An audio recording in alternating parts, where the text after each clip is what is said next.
你們說我醜，但你們從沒有看過我。你們看的是你們心裏的恐懼、羞辱、嘲笑，然後把它貼在我的臉上。我只是活着，同你們一樣呼吸、工作、愛人、疼痛，但我的臉成了你們的出口。你們不敢直視自己的醜，就把它投射在我的身上。我曾經以為愛是可以遮住那些眼光，他看不見我，但他聽見我的消息，我的溫度，以為咁就夠。直至他開始聽說別人的罪，開始懷疑我是否值得被愛。那刻我知道，我不是被他殺死的，不是被這個世界的審美殺死的。我沒有臉，因為你們不讓我有面，但我有名字，我叫英希，我有故事，我有兒子，我有愛。你們可以不記得我的臉，但請記得我的存在。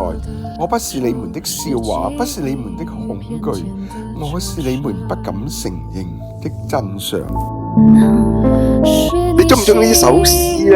仲有一個完整嘅歌唱版呢，你 click 個白以下嘅白字就會聽到噶啦。你中唔中意呢首詩呢？仲有一個完整嘅歌唱版呢，你 click 個白以下嘅。